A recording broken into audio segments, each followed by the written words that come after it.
최근 일본에서는 우리가 상상도 못할 일들이 벌어지고 있습니다.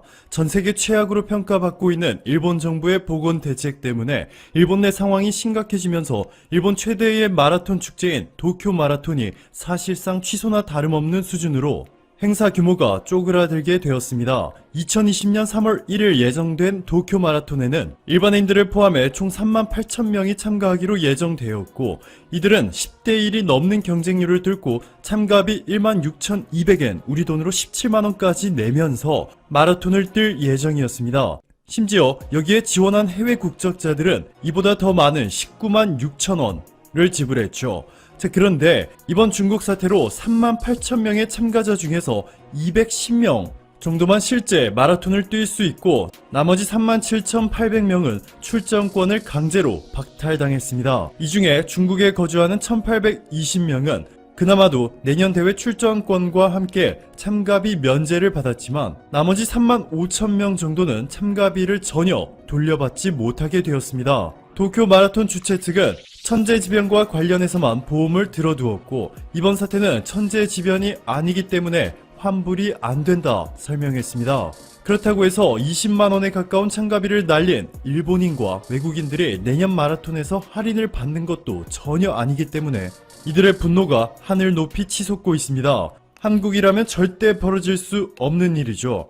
하지만 이러한 일들이 일본에서 벌어지고 있는 것은 사실 그리 놀랍지도 않습니다. 현재 일본의 경제는 사상 초유의 위기를 맞이하고 있어 웬만한 뉴스는 일본 사람들의 관심조차 받지 못하고 있기 때문이죠. 여기 일본의 아베 내각이 직접 발표한 일본의 GDP 성장률을 보시면 지난해 4분기 대폭락한 것을 확인할 수 있습니다. 일본이 스스로 한국에 대한 수출 규제를 시행한 것과 한국과의 경쟁에서 밀려 사업을 접은 수많은 일본의 반도체 회사들과 조선회사, 여기에 일본 경제를 지탱해 주었던 일본 자동차들의 판매가 쪼그라들면서 최근 5년 동안 최악의 수치를 기록하게 되었습니다. 일본의 마이니치 신문은 경제정책을 중요시해온 아베의 이번 일본의 마이너스 성장은 큰 상처다 라고 보도하였고, 일본의 야당에서는 일본 경제가 대불황에 빠질 수 있다고까지 경고하였습니다. 최근 미국의 CNN도 일본의 경제가 위축되고 있고 일본의 경기 침체는 불가피해 보인다 전했고, 영국의 BBC 뉴스는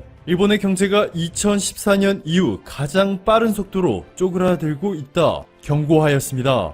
일본의 경제 상황이 실제로 이렇게 심각해지고 있는 가운데 호사카 유지 교수가 밝힌 것처럼 아베 내각이 자신들의 뜻에 반대하는 이들을 모두 좌천시켜 버리다 보니 아베 측근 중에서 그 누구도 아베의 잘못된 경제정책 방향을 지적하고 있지 않고 있어 점점 더 문제가 심각해지고 있습니다. 마나미치 아다치 UBS 이코노미스트는 현재 일본 경제는 매우 취약하고 암울한 데다가 충격적인 수준으로 나쁜 상태다 라고 전했고, 파이낸셜 타임스는 아베가 쏜 3개의 화살이 모두 휘청이고 있다 보도하였습니다. 여기서 3개의 화살은 아베 총리가 아베 내각을 출범하였을 때 언급한 것으로 양적 완화, 정부의 재정 지출 확대, 그리고 규제 완화, 이 3가지를 말합니다. 한마디로 아베의 경제 정책이 완전히 망해가고 있다는 것이죠. 이렇게 더 이상 잃을 것이 있나 싶을 정도로 일본이 추락하자 이제는 이간질을 통한 물귀신 작전을 한국에 쓰려 하고 있습니다. 한국 정부가 북한 금강산 개별 관광은 유엔 안전보장이사회의 제재 대상이 아니므로 언제든 다시 재개할 수 있고 이를 현재 검토 중이라 밝히자 일본 언론들은 서로 앞다퉈 이런 보도를 냈습니다. 미국이 한국 정부가 추진하고 있는 금강산 관광을 반대했다. 특히 요미우리 신문은 정의용 청와대 국가안보실장이 오브라이언 백악관 안보보좌관을 만나 남북협력 사업에 대해 양해를 구했지만 미국이 반대 의견을 보냈다 전했습니다. 하지만 이 내용은 사실이 아닌 것으로 밝혀졌고, 보이스 오브 아메리카에 따르면 미국 국무부 관계자는 이러한 일본의 보도와 관련하여 미국은 남북협력을 지지한다. 남북협력의 비핵화의 진전과 맞춰서 진행되도록 한국 동맹과 조율한다 고 전했습니다. 일본 언론들이 보도한 내용과는 전혀 다르죠. 이뿐만이 아닙니다. 얼마 전 있었던 한미일 고위급 안보협의도 한국, 미국, 일본 3국의 일정을 비공개로 하여 보안을 철저히 지키기로 약속했지만 일본이 일본 언론들을 통해 사전에 공개해버리면서 일본 정부의 신뢰도가 완전히 추락하였습니다. 오늘도 감사합니다. 최고의 하루 보내시길 바랄게요. 자유대한민국 제2독립선언서 3.1 독립선언 101주년을 맞으며 2020년 3월 1일 우리는 탑골공원에 서 있다. 101년 전 바로 오늘 이 자리에서 민족 지도자들은 우리 민족의 생존권을 빼앗고 차별하며 민족 문화를 막아서던 일제의 분연히 항거하여 자주독립과 조선인의 자주민임을 당당히 선포하였다. 그런데 오늘 이 자리는 저 숭고한 독립정신을 기리기보다는 101년 전 선대들이 그토록 간절히 염원하며 피땀으로 세운 자유의 나라, 문명의 공동체, 도의가 지배하는 대한민국이 백척간두의 위기에 몰려 있음을 절교하는 자리이다. 또 한편으론 그 캄캄했던 시절 목전의 고통과 좌절을 넘어 저 멀리 있는 광명의 나라 그리고 세계 대조의 큰 기운에 순응하며 인류에 기여하는 고결한 민족으로서의 이상까지 품었던 선대의 비전과 과거를 우리의 것으로 삼아 분발하고 새로운 결의를 다지는 자리이기도 하다. 또한 기미 독립선언을 통해 우리 민족이 독립과 자주의 현대 문명회로 합류를 선언한 지 100년을 지나 오늘의 어둠을 떨쳐내어 대한민국을 수호하고 나아가 세계에 기여할 새로운 100년을 선언하는 순간이다. 일제로부터의 해방은 정당한 삶과 번영의 기회를 다시 찾는 것이요, 날카로운 기백과 독창성을 가지고 세계 문화의 큰 물결에 이바지할 우리 역량을 회복하는 것이었다. 해방 후 우리는 모든 역량을 쏟아 주어진 기회를 살려냄으로써 세계 10위권의 경제 규모를 달성하는 비약적 발전을 이루었다. 동족 상잔의 비극을 겪어서도 산업화와 민주화를 모두 이루어낸 우리를 전 세계는 경이롭게 바라보았다. 그러나 어찌 알았으랴. 우리 대한국민이 최근 불과 2, 3년 사이에 스스로 존재하는 마땅한 권리를 새삼 주장해야만 하는 처지에 몰릴 줄을 어찌 알았겠는가. 21세기에 결의의 존엄성이 손상되는 것을 안타까워하고 정신의 발전이 지장을 입게 된 지경에 이르렀음을 한탄하게 될 줄을 어찌 알았겠는가. 헌법 질서는 집권자들에 의해 노골적으로 유린되고 있고 자유수호의 최후보로인 법원과 헌법재판소마저 특정 세력에 의해 농단되고 있다. 지사적 의기를 지닌 지성도, 역사적 소명의식을 갖고 있는 관료들도 보이지 않는다. 정론 직필은 없어진 지 오래이며 수치를 모르는 자들이 잡은 권력은 새로운 이권 수탈층을 만들어냄으로써 닫힌 계급사회로 퇴행 중이다. 각종 관계망으로 여기저기 빨대를 꽂은 기생충 세력이 곳곳에서 사회적 자원을 사유화하고 거기에 권력이 남용되고 있다. 이로 인해 진실과 정의의 기준마저 뒤바뀌고 번영의 토대까지 훼손되고 있다. 자율과 책임, 정직과 배려의 시민적 기풍은 정권 유지와 재창출을 위한 뇌물성 복지로 인해 날로 쇠락하고 대중은 점점 의존적이며 수동적으로 되고 있다. 편협하고 편향된 이념에 경도된 각종 규제는 인간 고유의 창의성과 도전의식을 말살시키고 시장경제를 위축시키고 있다. 특히 젊은 세대로 하여금 의욕과 희망을 잃고 무력감에 빠지도록 하는 이 정서는 매우 의도된 것이다. 그 배후에는 사회 곳곳을 해체시켜 무력한 시민들을 위해 군림하고 억압하며 자신들의 이념과 이속에 따라 이 나라를 농단하고자 하는 세력이 압력하고 있다. 이 어둠의 세력은 거짓과 위선으로 국민을 선동하고 편을 갈라 맹목적 지지층에 기대어 정치계는 물론 법조, 경제, 교육, 언론, 문화, 예술, 체육 등 사회 곳곳에 스며들어 101년 전 우리 민족이 처해 있었던 것과 같은 노예의 시절로 이끌어 가려 한다. 집권 세력의 불법적인 각종 입법의 강행 처리, 사회 곳곳의 내 사람 안치기, 진영 이익 챙기기의 모렴치는 우리 민족에 대하여 한갓 정복자의 쾌감을 탐냈던 일제의 무도함을 능가하고 있다. 지금 사악한 정권의 선동과 통계 왜곡은 100년 전 우리 민족을 향했던 차별에서 오는 고르지 못함과 거짓된 통계 숫자와 다를 바 없다. 현직 대통령을 고등학교 교과서에 등장시켜서 미화하는 교육은 일제의 군국주의 교육을 연상시킨다. 안보와 외교는 또 어떠한가? 저들은 힘있는 상대가 없는 국내에서는 후한무치한 온갖 꼼수와 편법으로 헌정질서를 농락하고 있으나 힘 있는 상대가 있는 국제사회에서는 방향도 전략도 없이 대한제국 몰락 당시에 사욕에 찌든 채 동포를 팔아먹었던 저 비루했던 매국노들과 똑같이 행동하고 있다. 대통령은 중국에 가서 운명공동체라 선언하며 중화조공체제로의 편입을 부끄럼 없이 시사하더니 중국 우한발 신종 바이러스의 지구촌이 불안에 떨고 대한민국이 마비되는 지경에 이르렀어도 자국민 탓만하며 중국몽의 신사대주의자임을 스스로 자인하고 있다. 북한 비핵화를 한반도 비핵화로 슬그머니 바꾸고 북한 세습 독재를 향해 비굴한 짝사랑을 하였으나 돌아온 것은 삶은 소 대가리라는 무역뿐이다. 일제의 표독함에 구한말 매국노들의 무능과 탐욕을 더한 무리들이 대한민국 호에 조타수 노릇을 하고 있는 것이다. 그러나 언제까지 저들이 이끄는 대로 무력하게 끌려갈 수만은 없다. 노예의 시절에도 의분을 바라여 피 끓는 경문을 바람으로써 가까이는 국내외 곳곳에서 자주독립의 함성을 이끌어내었고 멀리는 민주공화정의 발판을 놓았던 우리 선각자들을 따라가자 101년 전의 그 격정을 오늘 여기서 다시 느끼면서 대한민국 건국 이래 유례가 없는 악한 유사 전체주의자들에 대한 척결을 다짐하자. 국민의 신성한 주권을 행사함에 있어 우리 모두 억압으로부터 해방을 염원하고 불의에 항거하는 심정으로 자유 대한민국 제2의 독립을 향해 투표하자.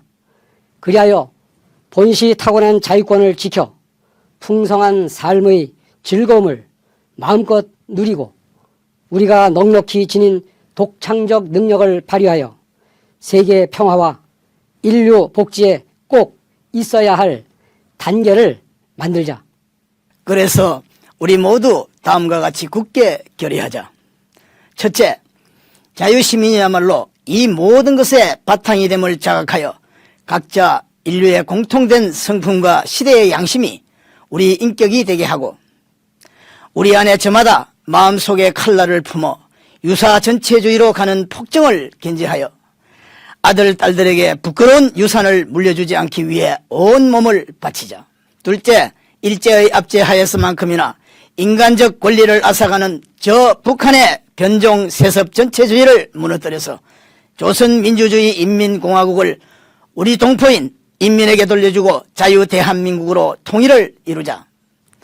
셋째, 경제발전과 민주화를 한 단계 높은 수준으로 끌어올려 실질적이고 자유로운 민주주의 문화를 꽃피움으로써 자유 대한민국으로 하여금 지정학적 패배주의에서 벗어나 동아시아의 중심지로 나아가 세계의 모범이 되게 하자. 지금의 시대는 약속의 땅에 들어가기 위한 광야에서의 시험이다. 이 광야를 건너는 날 우리 자유대한민국 통일한국은 시성 타고르가 일찍이 노래했던 것처럼 그 등불 다시 한번 켜지는 날에 동방의 밝은 빛이 될 것이다. 이 가슴 벅찬 역사적 사명을 이루는 대열에 우리 모두 참여하자. 보수와 진보, 좌와 우, 남녀, 세대, 계층, 지역을 불문하고 오라. 거짓과 위선에서 해방된 사람은 누구나 오라. 흥망과 성쇠의 기로에서 머뭇거리는 비열한 반역과 매국의 대열에서 이탈하라. 정권의 위선에 분노하고 위기를 보며 후대에 대한 책임을 느끼는 국민들이여 일어나라. 정의의 깃발 아래 진실의 신을 신고 헌법의 투구를 쓰고 용기의 배낭을 메고 자유와 책임을 양손에 굳게 잡고 앞에 있는 민족 공영, 인류 공영의 새로운 100년을 향해 우리 함께 나아가자. 2020년 3월 1일 자유대한민국 제2독립선언 추진 만민공동회 대한민국 만세! 자유민주주의 만세! 인류공영 만세! 불화수소, 포토레지스트, 그리고 폴리이미드 기억하십니까? 작년 아베의 어이없던 수출 규제의 핵심 3품목입니다. 그런데 아베의 이 수출 규제 덕분에 오히려 삼성이 폴더블폰에서 압도적인 경쟁력을 가지게 되었고 일본 소재 기업들은 망연자실하고 있습니다. 스마트폰의 미래는 폴더블일까요? 적어도 삼성은 그렇게 생각하고 있습니다. 작년 9월 갤럭시 폴드, 이번 달 갤럭시 Z 플립을 출시했고 코드네임 챔프라고 명명된 갤럭시 Z 폴드 2를 올 7월 갤럭시 노트 20 시리즈와 함께 출시한다고 합니다. 1년 사이 3개의 폴더블 폰을 내놓는 것입니다. 갤럭시 폴드를 처음 접하고 놀라웠던 점은 여러 단점에도 태블릿을 접고 주머니에 넣을 수 있다는 거였고 사람들의 상상을 현실화했고 기존 플래그십 스마트폰을 그저 그런 제품으로 보이게 했다는 것입니다. 삼성은 바로 이 최근 출시한 5G 폴더블 등 프리미엄 스마트폰을 앞세워 중국 시장 점유율 0%대의 굴욕에서 회복에 나설 것으로 보입니다. 시장조사업체 캐널리스에 따르면 삼성은 지난해 약 3억대 출시로 스마트폰 출하량 글로벌 1위를 차지했지만 중국 시장 점유율은 놀랍게도 0%대였습니다. 세계 최대 시장에서 0%를 딛고 1위를 차지한 것도 아이러니합니다. 처음부터 중국에서 약했던 것은 아니었는데요. 2012년만 해도 삼성전자는 중국 시장에서 20%가량의 점유율로 1위를 기록했었는데 이후 가성비를 앞세운 샤오미, 화웨이 등 중국 토종업체의 저가 물량 공세와 중국 특유의 애국 소비까지 겹치면서 나락으로 떨어졌습니다. 시장조사업체 IDC에 따르면 중국은 화웨이, 비포, 오포, 샤오미의 점유율을 합치면 무려 85%에 달합니다. 이런 상황이니 일각에서는 삼성의 철수설까지 불거지기도 했지만 인구 14억 4천만 명의 중국은 삼성에겐 놓기 힘든 시장입니다. 노태문 무선사업부장 역시 최근 중국 시장을 포기하지 않았다. 다시 턴어라운드 할 수 있다고 자신을 보였습니다. 그 자신감의 근원은 새로 선보이는 갤럭시 S20 시리즈와 갤럭시 Z 플립입니다. 중국에 앞서 유럽, 동남아, 미국 등 해외에 먼저 선보인 갤럭시 S20과 G 플립의 시장 반응은 좋습니다. 특히 갤럭시 Z 플립은 미국, 싱가포르, 스페인, 프랑스, 아랍에미리트 등에서 출시 직후 모두 완판됐었습니다. 1억 화소, 100배 줌의 괴물 카메라를 장착한 갤럭시 S20 울트라와 새로운 폼팩터를 선보인 갤럭시 Z 플립과 맞설만한 새 스마트폰을 내놓을 중국 업체가 없다는 점도 희망적 대목입니다. 중국 스마트폰 시장도 침체되는 분위기지만 폴더블 폰을 향한 관심은 계속되는 분위기였는데요. 그리고 드디어 갤럭시 Z 플립은 지난 27일 밤 온라인 판매를 시작한 지 9분 만에 매진됐습니다. 삼성 온라인 매장과 T몰, 징둥닷컴, 수닝 등 특정 채널의 경우 25초 만에 완판된 것으로 알려졌고 국내에서 서버 폭주, 되파리가 발생할 정도로 인기를 끌었던 톰 브라운 에디션은 중국에서도 3분 만에 품절되었고 삼성은 다음 달 3일 2차 판매를 시작한다고 공지했습니다. 국내 시장에서 갤럭시 Z 플립 초도 물량이 전자 갤럭시 폴드의 약 10배 수준임에도 당일 구매는 어렵고 기다려야 한다는 상황이어서 중국에서의 흥행도 예견되었습니다. 얼리 어답터의 상징인 아이폰 이용자들까지 홀려서 다음에 나올 아이폰을 기다리고 있던 사람들조차 이제 아이폰 디자인은 거기서 거기다. 갤럭시 Z 플립은 독특한 디자인 때문에 끌리고 가격도 비싸지 않고 휴대하기 편리하다는 의견이 많습니다. 갤럭시 폴드가 대화면을 선호하는 얼리 어답터들을 공략했다면 갤럭시 Z 플립은 여성 아이폰 이용자들까지 끌어모으고 있는 것입니다. 이에 삼성전자 글로벌 스마트폰 점유율의 반등에 대한 기대감까지 높이고 있는데요. 갤럭시 Z 플립은 기술력을 선보이기 위해 출시한 1세대 폴더블 폰 갤럭시 폴드와 달리 돈을 벌기 위해 만든 제품이라는 것입니다. 대신들도 G 플립에 극찬을 하고 있습니다. 위아래로 접히는 클램셀 형태는 전작인 갤럭시 폴드에 비해 개선된 화면 주름과 콤팩트한 디자인, 힌지 부분의 성능 개선 등에 극찬을 하며 경쟁작인 모토로라 레이저보다 훨씬 뛰어나다는 평가를 하고 있습니다. CNN은 아카데미 시상식에서 Z 플립 TV 광고 영상이 공개되자 영화 기생충이 오스카상을 석권한 것만이 놀라운 것이 아니다. 삼성전자가 새로운 플립폰을 공개함으로써 충격을 안겼다며 극찬을 했습니다. 앞서 갤럭시 Z 플립과 맞설만한 새 스마트폰을 내놓을 중국 업체는 없다고 말씀드렸습니다만 사실 중국에는 화웨이의 메이트 X 시리즈가 있습니다. 화웨이는 지난 26일 메이트 X의 후속작 메이트 XS를 자체 온라인몰에서 예약 판매를 시작해 하루 만에 30만 명을 넘고 29일 기준 약 47만 명이 예약을 했다고 밝혔습니다. 그런데 말입니다. 화웨이는 전작인 메이트 X 때도 중국에서만 매월 10만 대씩 출고하고 있다고 밝힌 바 있는데 중국 화웨이 매장에서도 메이트 X의 실제 모습은 보기 힘들고 그 흔한 유튜브 사용후기조차도 없다는 중국 네티즌들의 증언이 이어지고 있습니다. 그래서 이런 예약량 발표에도 과연 실제 모습을 볼 수 있을지 의문이라는 말도 있을 정도입니다. 이런 의구심을 가지는 또 하나의 이유는 과연 화웨이의 메이트 시리즈가 잘 팔릴 만한 요소가 있는가 하는 근본적 물음입니다. 최근 화웨이의 메이트 XS의 공개 반응이 아주 시원치 않았기 때문입니다. 원래 세계 최대 모바일 박람회인 모바일 월드 콩그레스에서 신제품을 공개할 예정이었지만 최근 세계적 문제로 취소되자 나홀로 온라인으로 메이트 XS 공개 행사를 강행했었는데요. 그런데 공개된 내용은 메이트 X의 외관은 전작 메이트 X와 동일합니다. 화면을 안으로 접고 펴는 갤럭시 폴드와 달리 화면을 바깥으로 접는 아웃폴딩 방식이 적용됐으며 접힌 상태에서 화면 크기는 6.6인치, 뺐을 때는 8인치 크기의 태블릿 형태도 변화가 없습니다. 사양도 전작과 차이가 대동소이합니다. 배터리는 메이트 X와 같은 4500mAh, 4000만 화소인 메인 카메라 화소도 크게 개선되지 않았고 전작과 같은 구성의 쿼드 카메라를 유지하고 있습니다. 디스플레이 크기나 해상도, 전체적인 폼팩터는 거의 바뀌지 않았습니다. 화웨이가 중점적으로 강조하는 것은 내구성이 좋아졌다입니다. 그만큼 전작 메이트 X는 내구성이 형편없었다는 고백일까요? 접히는 힌지 부분을 개선해 내구성을 높였다는 것이 전작과 달라진 주 포인트인데, 이에 대해 샘 모바일 등 해외 IT 전문 매체에서는 화웨이 메이트 XS는 메이트 X의 후속작이 아니라 이제야 완성판이 나온 거냐는 반응도 있습니다. 메이트 XS의 디스플레이는 쿼드 레이어 구조를 갖췄는데 맨 위에는 이중광학 폴리미드 필름, 그 아래 플렉서블 OLED 디스플레이, 쿠션 역할을 하는 폴리머 층과 디스플레이를 본체와 연결하는 층으로 구성됐습니다. 하지만 제품 표면에 구부리는 유리 재질을 적용한 갤럭시 Z 플립과 달리 메이트 XS의 폴더블 디스플레이는 모두 플라스틱 구조로 스크래치에 약하고 접히는 줄이 보이는 한계는 그대로입니다. 전작의 메이트 X는 제품 출시를 앞두고 회사가 영하 5도 이하의 환경에서는 구부리지 말아야 한다고 안내하면서 겨울에는 쓰지 못한다는 거냐는 비웃음을 받은 바 있었는데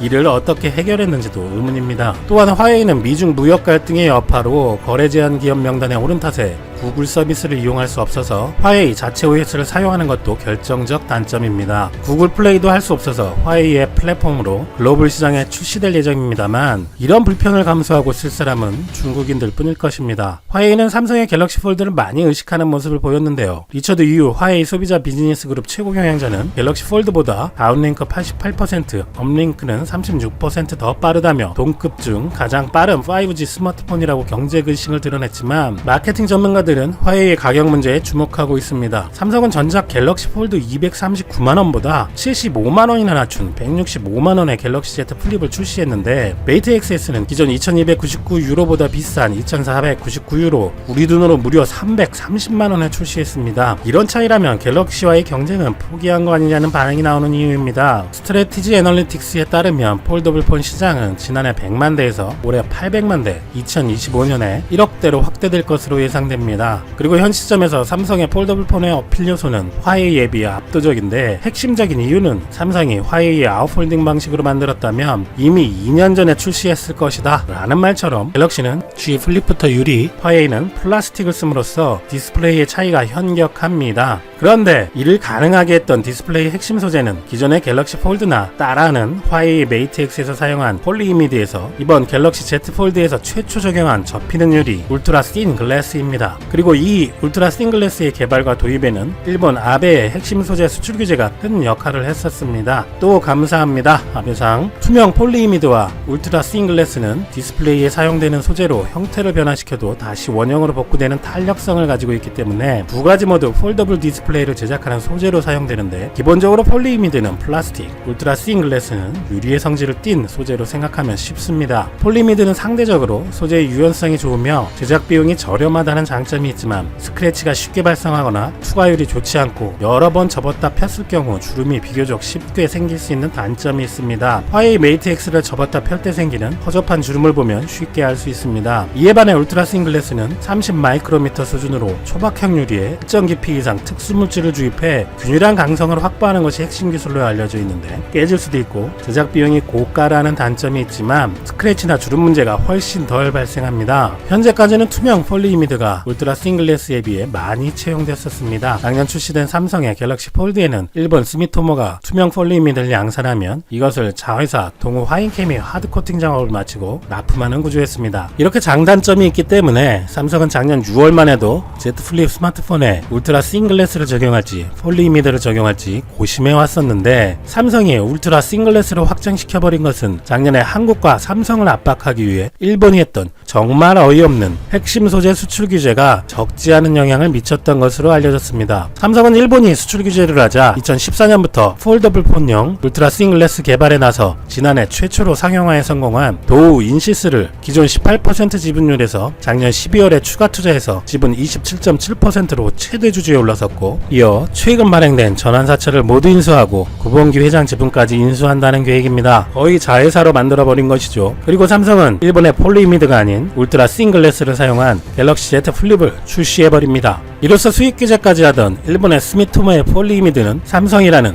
세계 최대 매출추에 납품량도 줄어들고 바게닝 파워 또한 현저히 줄어들어 일본의 무기였던 폴리이미드의 처지는 1년도 안 되어서 안습한 상황이 되어버린 것입니다. 삼성은 또한 차기 스마트폰부터 폴리이미드 대신 울트라 싱글래스를 채택하고 장기적으로 갤럭시 노트를 폴더블 형태로 선보일 것으로 알려졌습니다. 갤럭시 노트는 S펜으로 화면을 터치해야 하는 만큼 스크래치에 취약한 폴리이미드는 적용하기 어렵기 때문입니다. 향후 울트라 싱글래스는 스마트폰에서 사용이 늘어나고 가공이 쉬운 폴리이미드는 대형 패널이나 중저가 스마트폰 또는 여러 번 구부리는 디스플레이 제품에 사용될 것으로 전망됩니다. 애플은 글로벌 유리 전문사인 코닝에 2억 5천만 달러를 투자해서 차기 폴더블 폰에 들어갈 울트라 싱글래스 개발에 나선 상태이지만 아직 개발에 성공하지도 못한 상태입니다. 한편 국내에선 포오롱 인더스트리, SKC 등이 폴리이미드 양산 체제를 갖추고 공급하고 있고, 최근 출시된 모토로라의 폴더블 폰 레이저에는 포오롱 인더스트리 제품이 쓰였습니다. 그런데 최근까지 정작 일본의 스미토모 화학은 투명 폴리이미드 대량 양산 체제를 제대로 구축하지 못했다는 평가를 받고 있어서 폴리이미드의 양산 체계를 구축하거나 지운전에 들어간 포오롱 인더스트리와 SKC 등 국내 기업들이 나머지 폴리이미드 수요를 대체할 가능성도 제기되고 있습니다. 향후 폴더블 디스플레이의 글로벌 수요 시장이 급성장할 가능성이 높다는 전망이 많아 삼성뿐 아니라 국내 폴리이미드 생산 기업들도 품질과 수율 경쟁력을 향상시킨다면 국내뿐만 아니라 수출 수요 발생도 전망됩니다. 이렇게 아베의 폴리이미드 수출 규제 덕분에 삼성은 울트라 싱글래스를 활용한 디스플레이에서 압도적인 경쟁력을 가지게 되었고, 일본의 폴리이미드 생산 기업은 망연자실한 상황으로 보입니다.